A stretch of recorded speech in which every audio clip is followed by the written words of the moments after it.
Hey there. I wanted to share some of my experiences that I had sewing the Olsen pattern mask. I went and visited the lady who's in the link below. I watched her video. I downloaded this. This is her print, not mine. I've never sewn before in my life.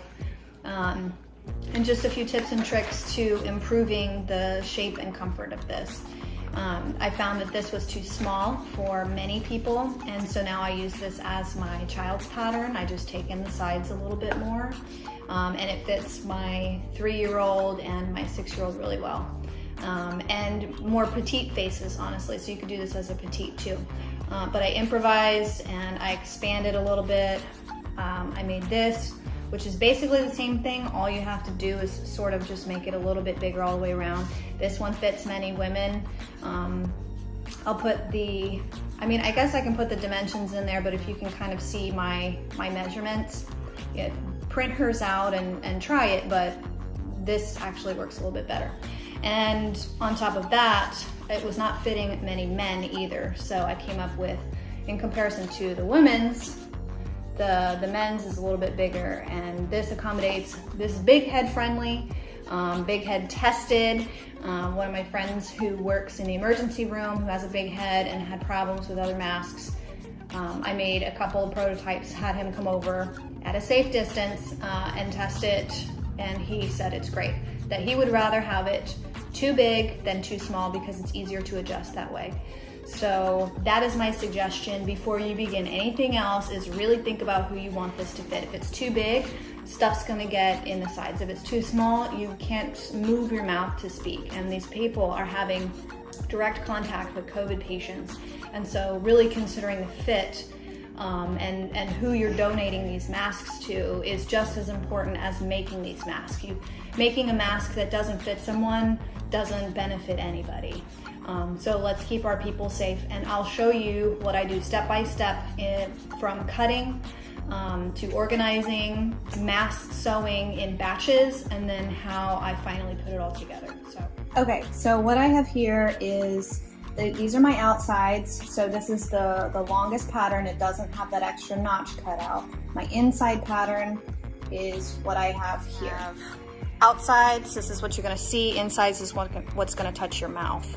And I have them in piles because I find that I can sew and complete more masks if I pre-sew these. As you can see, I've already done all of these. I'll sew them, the outsides, I'll sew the insides, and I'll keep them in their separate piles. And then my next step, I sew the pocket. And I'll show you from start to finish what it looks like. And after the pocket is constructed, I put these two together, and then you can flip them inside out, and you'll end up with this. You have a pocket for the filter. You have really good coverage, in my opinion. The shape of this, I guess, is now CDC approved. They realized how amazing the coverage is on this, and you can add a nose bridge. Or do any adjustments. I made this bigger and wider to fit more heads, but also you can go to the Dollar Tree and get 100 hair ties, which is what I've used here instead of elastic, and it seems to fit really well. So I will show you what I do to mass produce. So first, I'm just gonna sew the inside, what's gonna go in front of your face. And I do this to the insides and the outsides, and then I put it in a pile.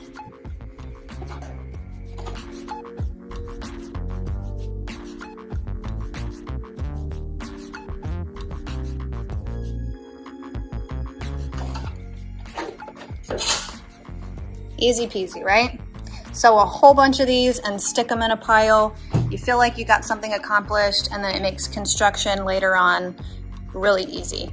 Next step, after you have your insides and outsides, is sewing a pocket. You could do this together. You could sew the inside and then sew the pocket and just kind of omit this step or skip a step.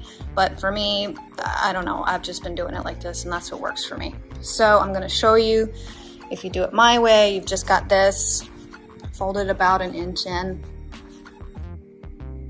and then sew it straight down.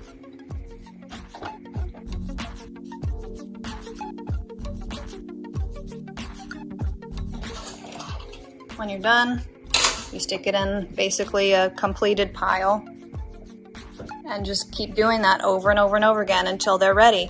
Once you get to this point, you're ready to put it together with a front piece, which you're gonna open up, because this is gonna be what's showing. Inside, that's gonna be what's showing. I don't pin anything. Honestly, that just takes way too much time. If the stitch is a little weird, you're not gonna see it anyway. Just slap a stitch on it so we can get these out to people. So I just kind of hold it and work it as I go.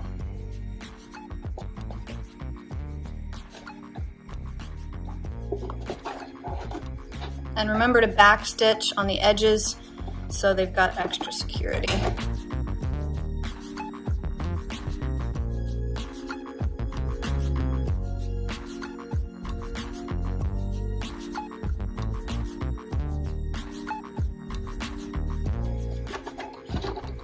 That's the top. Top is done. Doesn't have to be perfect. It's gonna get flipped to the bottom. Hopefully my machine doesn't get jammed up like it does with every other mask.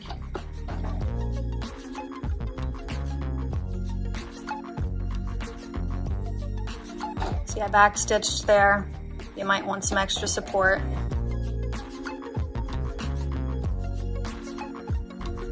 I do probably way more than you need to, but see, and it's caught. Like I said, never done this before. It's a learning experience. It seems to hold really tight. So you've got it like this. Again, I put it in another pile. And I will just complete all of the masks up until this point. I'll grab another front piece, another completed pocket piece. I'll put them together and I'll sew it and I'll put it in a pile. So I get a bunch of these. And then all you have left to do, flip this thing.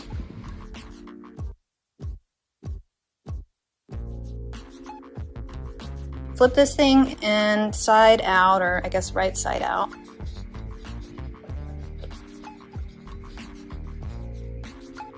And then add your hair ties, which is kind of tricky, to be honest, but not as tricky as working in a COVID ER, so we will make it work. Grab the color that you want. Use my scissors to pull out the sides, kind of help me straighten it out so not all crooked. Fold it once, twice, right up until the pocket. You gotta hold it with your finger and then stretch this thing out.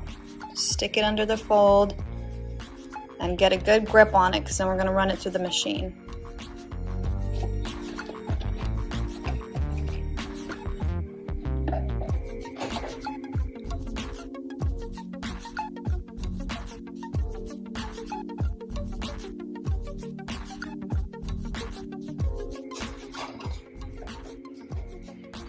And there's one side done. Not great, but you know, it's secure. I backstitched the crap out of both sides, and you have one ear attachment. I'm seeing online that a lot of folks are using safety pin or paper clip? That's what it is, a paper clip, to hold the ends together. If this is too tight on their ears, they'll hook one side of the thing to the other, and it ends up being way more comfortable around the back of their head. So I'm holding it, pulling this thing through. I'm sort of pinching it and holding it really tight, or else it wants to curl up like this because it's elastic. Trying to keep it straight. Take my fingers out and run it through.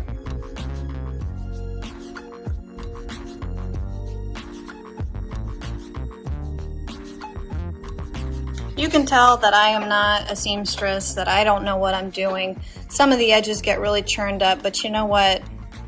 Whatever. It's reinforcement, baby. And now you have a completed mask, 2 cotton layers, sewn edges, pocket for your filter, and protection for our front line. That's how I do it. Okay, so hopefully you followed along the steps that I take to help me stay organized and really pump out a lot of masks. If you do these things, these masks start to finish, I feel like it takes forever. So for me, this is a lot more satisfying to do it in steps and in batches, to do one thing before you move to the other thing, because then I have 500 pieces of fabric literally everywhere and I don't know how to keep track of it. So I don't know, like I said, I hope this helps somebody. This is what I do. I've made about 170 masks at this point. I've gone through a needle, you know, doing the wrong thing. So hopefully this helps you.